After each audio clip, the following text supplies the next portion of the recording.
ಸಂಕ್ರಾಂತಿ ಬಂತು ಅಂದರೆ ಸಾಕು, ಹಳ್ಳಿಗಳಲ್ಲಿ ಹಬ್ಬದ ಸಂಭ್ರಮದ ಜೊತೆಗೆ ಸಾಹಸ ಕ್ರೀಡೆಗಳ ಅಬ್ಬರ ಜೋರಾಗಿಯೇ ಇರುತ್ತೆ.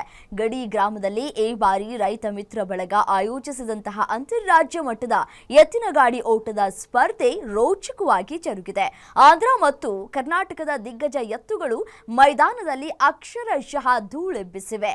ಆ ಕಣ್ಮನ ಸೆಳೆಯುವಂತಹ ರಿಪೋರ್ಟ್ ಎಲ್ಲಿದೆ ನೋಡಿ.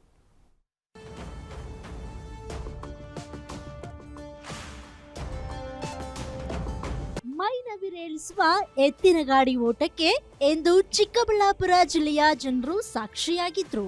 ಹೀಗೆ ಶರವೇಗದಲ್ಲಿ ಓಡ್ತಿರುವ ಎತ್ತುಗಳು ಜನರ ಶಿಳ್ಳಿಕೇಕಿಯ ಮಧ್ಯೆ ಎತ್ತಿನ ಗಾಡಿ ಓಟ ನೆರೆದಿದ್ದವರ ರೋಮಾಂಚನಕ್ಕೆ ಕಾರಣವಾಗಿತ್ತು. ಸಂಕ್ರಾಂತಿ ಹಬ್ಬದ ಪ್ರಯುಕ್ತ ಗೌರಿಬಿದನೂರು ತಾಲೂಕಿನ ಹೊದಗೂರಿನಲ್ಲಿ ರೈತ ಮಿತ್ರ ಬಳಗ ಎತ್ತಿನ ಓಟದ ಸ್ಪರ್ಧೆಯನ್ನ ಆಯೋಜನೆ ಮಾಡಲಾಗಿತ್ತು. ಈ ಸ್ಪರ್ಧೆಗೆ ರಾಜ್ಯದ ಎತ್ತುಗಳಷ್ಟೇ ಅಲ್ಲದೆ ಆಂಧ್ರ ಪ್ರದೇಶದ ಎತ್ತುಗಳು ಸೇರಿ 30ಕ್ಕೂ ಹೆಚ್ಚು ಜೋಡಿ ಎತ್ತುಗಳು ಶಕ್ತಿ ಪ್ರದರ್ಶನವನ್ನ ಮಾಡಿದ್ರು.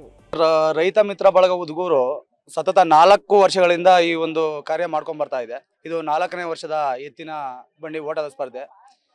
4 ವರ್ಷದಿಂದ ವರ್ಷಕ್ಕೆ ನಮ್ಮ ಈ ಹಳ್ಳಿಕಾರ್ ಎತ್ತುಗಳು, ಹಳ್ಳಿಕಾರ್ ಹಸುಗಳು ಉಳಿಸುವ ಉದ್ದೇಶದಿಂದ ವರ್ಷಕ್ಕೂ ನಮಗೆ ರೈತರು, ಸಾರ್ವಜನಿಕರು ತುಂಬಾ ಬೆಂಬಲವಾಗಿ ನಿಂತು ನಮ್ಮ ಕೋಲಾರ, ಚಿಕ್ಕಬಳ್ಳಾಪುರ, ತುಮಕೂರು, ಬೆಂಗಳೂರು ಗ್ರಾಮಾಂತರದಲ್ಲಿ ಕಂಟಿನ್ಯೂಸ್ ಆಗಿ ರೇಸ್ ನಡೀತಾ ಇರೋದು ನಮ್ಮ ಗೌರಿಬಿದನೂರು ತಾಲೂಕಲ್ಲಿ ಮಾತ್ರ. ಇನ್ನು ಈ ಸ್ಪರ್ಧೆಯಲ್ಲಿ ಗೆದ್ದ ಎತ್ತುಗಳ ಜೋಡಿಗೆ ಲಕ್ಷಾಂತರ ರೂಪಾಯಿಗಳ ಬಹುಮಾನವೂ ಸಹ ಇತ್ತು. ಎತ್ತುಗಳ ವಿಭಾಗದಲ್ಲಿ ಪ್ರಥಮ ಬಹುಮಾನವಾಗಿ 50,000, ದ್ವಿತೀಯ ಬಹುಮಾನವಾಗಿ 30,000 ರೂಪಾಯಿ ಜೊತೆಗೆ ಬೃಹತ್ ಟ್ರೋಫಿಗಳನ್ನ ನೀಡಿ ಗೌರವಿಸಲಾಯಿತು. ಹಸುಗಳ ವಿಭಾಗದಲ್ಲಿಯೂ ಸಹ ಆಕರ್ಷಕ ನಗದು ಬಹುಮಾನ ವಿತರಿಸಲಾಯಿತು.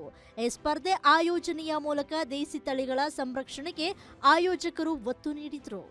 ನಾವು 2023ರಲ್ಲಿ ವರ್ತೂರು ಸಂಸತ್ ಮಾಡಿದ್ ನೋಡೋಣ, ಅದನ್ನೇ ಆ ಕಾರ್ಯಕ್ರಮ ನಮ್ಮ ಜಿಲ್ಲೆಯಲ್ಲಿ ಮಾಡ್ಬೇಕಂತ ನಮ್ಮ ತಾಲೂಕಲ್ಲಿ, ನಮ್ಮ ವಿಲೇಜಲ್ಲಿ ಮಾಡ್ತಾ ಇದೀವಿ. ರಾಜ್ಯದ ನಾನಾ ಮೂಲೆಗಳಿಂದ ಎತ್ತುಗಳು ಬಂದಿದೆ. ಎಲ್ರಿಗೂ ಧನ್ಯವಾದಗಳು. ಮತ್ತೆ ಊಟದ ವ್ಯವಸ್ಥೆ ಎಲ್ಲ ಇದೆ ಜನರಿಗೆ. ಇವತ್ತು ಲಾಸ್ಟ್ 3 ವರ್ಷಗಳಿಂದ ಈ ಸಲ ಜನ ಜಾಸ್ತಿ ಇದ್ದಾರೆ, ಸಹಕಾರ ಹಂಗೆ ಕೊಡ್ತಾ ಇದ್ದಾರೆ. ತುಂಬಾ ಸಂತೋಷ ಆಗ್ತಿದೆ.